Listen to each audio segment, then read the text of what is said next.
Hi friends, எல்லாருக்கும் வணக்கம். இன்றைக்கி போண்டா போட்டு மோர் குழம்பு எப்படி செய்கிறதுன்னு உங்களுக்கு செஞ்சு காமிக்கிறேன்.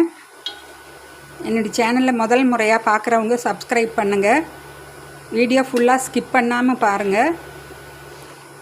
பக்கத்துலேயே அந்த ஆளுங்கிற பெல் ஐக்கானை கிளிக் பண்ணுங்கள். அப்போ தான் உங்களுக்கு நான் போடுற அடுத்தடுத்த வீடியோ உடனே நோட்டிஃபிகேஷன் கிடைக்கும். இந்த போண்டா மோர் குழம்பு ட்ரெடிஷ்னல் மெத்தடுங்க. இப்போ இதெல்லாம் செய்கிறதில்ல, எல்லாம் வெறும் வெஜிடபிள்ஸ் போட்டு செய்கிறாங்க. நீங்கள் இது மாதிரி செஞ்சு பாருங்கள், ரொம்ப டேஸ்ட்டாக இருக்கும். வாங்க இது எப்படி செய்கிறதுன்னு சொல்லி வீடியோக்குள்ளே போய் பார்க்கலாம். ட்ரெடிஷ்னல் மெத்தடு மோர் குழம்பு எப்படி செய்கிறதுன்னு உங்களுக்கு செஞ்சு காமிக்கிறேங்க. பைனாப்பிள் மோர் குழம்பு போட்டிருக்கேன், டிஸ்கிரிப்ஷன் பாக்ஸில் லிங்க் கொடுக்குறேன், அதையும் பார்த்துக்குங்க. இப்போ நான் போண்டா மோர் குழம்பு எப்படி செய்கிறதுன்னு உங்களுக்கு செஞ்சு காமிக்கிறேன். இந்த கப்பால் 1 கப்பு உளுத்தம்பருப்பு, 1 கப்பு துவரம்பருப்பு, 1/2 கப்பு கடலைப்பருப்பு 2 மணி நேரம் முன்னாடியே நான் ஊற வச்சிட்டேன். பாருங்கள், இது மாதிரி நல்லா கழுவி ஊற வச்சுருக்கேன். இப்போ இது தண்ணி இல்லாமல் ஃபில்ட்ரு பண்ணி எடுத்து வச்சுக்கலாம். சீரகம் 1 டீஸ்பூன், கடலைப்பருப்பு 1 டீஸ்பூன், அதையும் நான் ஊற வச்சுட்டேன். இது மாதிரி 2 மணி நேரம் முன்னாடி இதையும் நல்லா ஊற வச்சுட்டேன். பாருங்கள், இப்போ இது மாதிரி நல்லா ஃபில்ட்ரு பண்ணி எடுத்தாச்சு. அது ஒரு மிக்ஸி ஜாரில் ஆட் பண்ணிக்கலாம். கொஞ்சம் பெருங்காய பவுடர் ஆட் பண்ணிக்கலாம், ஒரு 1/2 டீஸ்பூன் அளவுக்கு. 2 கருவேப்பிலையை கிள்ளி போட்டுக்கலாம். இப்போ இந்த பருப்புக்கு தேவையான அளவு உப்பு ஆட் பண்ணிக்கலாம். ஒரே ஒரு பச்சை மிளகா வேண்டான்னு நினைக்கிறவங்க ரெட் சில்லி கூட போட்டுக்கலாம். மிக்ஸியில் குறைன்னு தான் ஆட்டணும், தண்ணி எதுவும் ஊற்ற வேண்டாம். பாருங்கள், இந்த மாதிரி குறைன்னு இருக்கணும். பவுலில் மாற்றிக்கலாம். இந்த தேங்காய் துருவல் 3 டேபிள் ஸ்பூன், அதையும் இதோடு ஆட் பண்ணிக்கலாம். இந்த கொத்தமல்லி தழை, பொடியாக கட் பண்ண கொத்தமல்லி தழை, அதையும் ஆட் பண்ணி நல்லா பிசைஞ்சு சின்ன சின்ன பால்ஸாக உருட்டிக்கலாம். பாருங்கள், இப்போ நான் ஊற வச்சுருக்கிற இந்த சீரகம் கடலைப்பருப்பு இதை நல்லா ஃபில்ட்ரு பண்ணி இதையும் மிக்ஸி ஜாரில் போட்டு ஆட்டிக்கலாம். பாருங்கள், இப்போ இந்த கடாயை வச்சுருக்கேன். அதில் 1/2 டீஸ்பூன் எண்ணெய் ஊற்றிருக்கேன், 1/2 டீஸ்பூன் வெந்தயம், ரெட் சில்லி. இது மோர் குழம்பில் மிக்ஸ் பண்ணுற பேஸ்ட்டுங்க. இதை நாங்கள் இந்த கடாயில் போட்டு லேசாக வறுத்து எடுத்துக்கலாம்.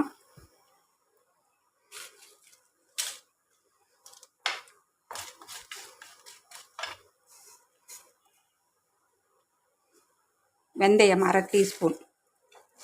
ஆல்ரெடி சீரகமும் கடலைப்பருப்பும் நான் எடுத்து வச்சுருக்கேன். ஸ்டவ் ஆஃப் பண்ணிடலாம்.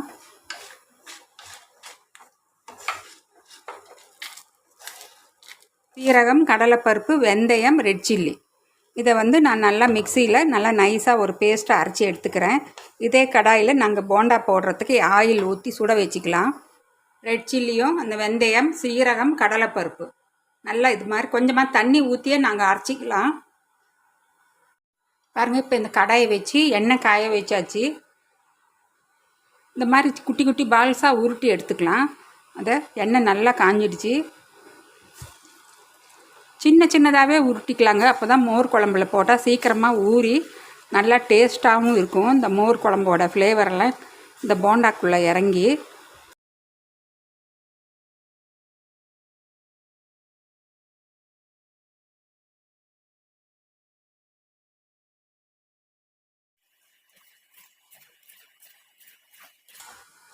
கொஞ்சம் கலர் மாறினதும் உள்ளே நல்லா வெந்ததும் எடுத்துடலாம். ரொம்ப கிறிஸ்பி பண்ண வேண்டியதில்லை.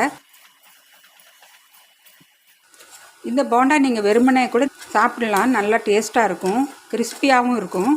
ஒரு சிலர் வெறும் உளுத்தம்பருப்பில் மட்டும் செய்வாங்க. மெதுவடை மாதிரி நாங்கள் மாவு ஆட்டுற மாதிரி ஆட்டி அதை இது மாதிரி ஆயிலில் பொரித்து மோர் குழம்புல போடுவாங்க. நீங்கள் இந்த மெத்தடில் செஞ்சு பாருங்கள், செம்ம டேஸ்ட்டாக இருக்கும். இதில் வெங்காயம் போடாமல் தேங்காய் மட்டும்தான் போட்டிருக்கேன். மோர் குழம்புல தேங்காய் இல்லாமல் வெறும் கடலைப்பருப்பும் சீரகமும் தான் ஆட்டியிருக்கோம். பாருங்கள், இந்த அளவுக்கு வெந்தால் போதும். நல்லா வெந்துடுச்சு உள்ளே. இதை எடுத்துடலாம். நான் உங்களுக்கு ஒன்று ஓப்பன் பண்ணி காமிக்கிறேன். இந்த கலர் சேஞ்ச் ஆனால் போதும். ரொம்ப டார்க் கோல்டன் ப்ரௌன் பண்ணிங்கன்னா உங்களுக்கு மோர் குழம்புல ஊறுறது ரொம்ப டிலே ஆகும். இருக்கிறது எல்லாமே பொரித்து எடுத்துக்கலாம்.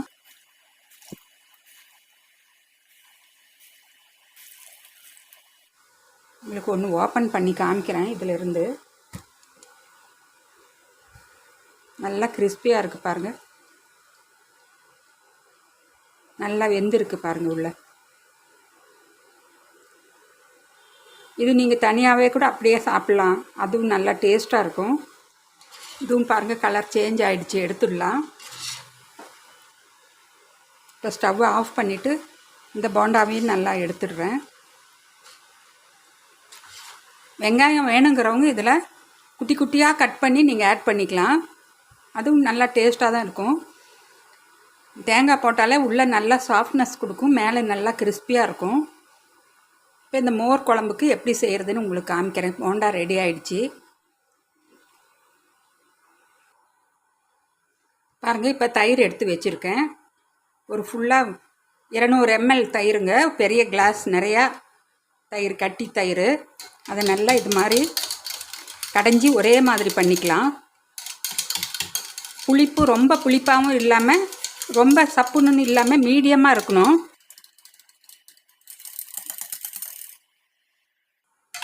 பாருங்கள் இந்த மாதிரி நல்லா கடைஞ்சி எடுத்துக்கிட்டேன். இப்போ இதில் தேவையான அளவு உப்பு ஆட் பண்ணிக்கலாம். உப்பு, மஞ்சத்தூள் 1/2 டீஸ்பூனே போட்டுக்கலாம். இப்போ நாங்கள் அரைச்சி வச்சுருக்கிற மிளகாய், வெந்தயம், கடலைப்பருப்பு, சீரகம் அது இந்த தயிரோடு ஆட் பண்ணிக்கலாம். நல்லா கலந்து விட்டுக்கலாம். மிக்ஸி கழுவி நல்லா நீங்கள் ஒரு 1/2 டம்ளர் தண்ணிக்கும் ஊற்றிக்கலாம். பாருங்கள் மிக்ஸி கழுவின தண்ணி ஊற்றி நல்லா கலந்து விட்டுக்குங்க. இந்த ஸ்டேஜில் உப்பு செக் பண்ணிக்கலாம். ஒரு கடாய் வச்சுருக்கு. கடாய் நல்லா சூடாயிடுச்சு. இப்போ இந்த கலந்து வச்சுருக்கிற இந்த மோரை இதோடு ஆட் பண்ணிக்கலாம். அந்த மிக்ஸ் பண்ணியிருக்கிற அந்த மோர் குழம்பு கடாயில் ஊற்றிருக்கேன். மேலே நுர கட்டிட்டு வந்தால் போதும், ரொம்ப கொதிக்க வேண்டியதில்லை. பாருங்கள் இப்போ மேலே சைட்லையெல்லாம் அப்படியே நுரைச்சிக்கிட்டு மேலே அப்படியே நுர கட்டிட்டு வருது பாருங்கள்.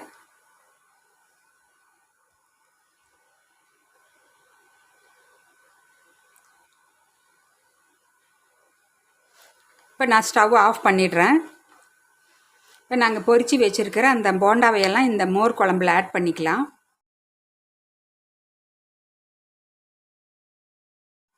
இது எப்படி தாளிக்கிறதுன்னு உங்களுக்கு காமிக்கிறேன். தேங்காய் எண்ணெயில் தாளித்தா நல்லா டேஸ்ட்டாக இருக்கும்.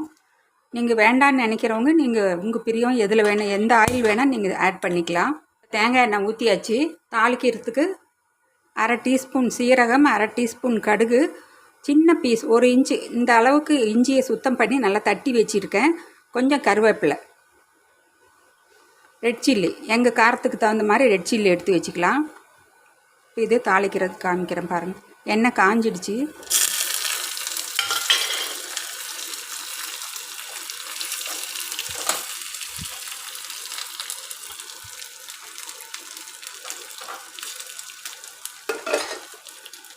இதில் எடுத்து கொட்டிடலாம்.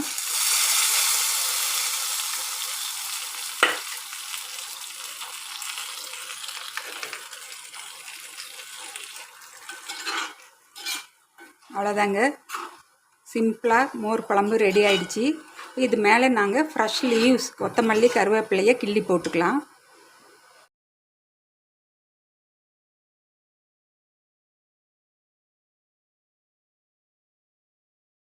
போண்டா மோர் குழம்பு ரெடி ஆகிடுச்சி. இது மாதிரி நீங்கள்லாம் செஞ்சு சாப்பிட்டு பார்த்து உங்கள் ஃபீட்பேக்கை எனக்கு கமெண்ட்ஸ் போடுங்க, லைக் பண்ணுங்கள். அடுத்த இன்ட்ரெஸ்டிங்கான வீடியோவில் உங்களை சந்திக்கிறேன்.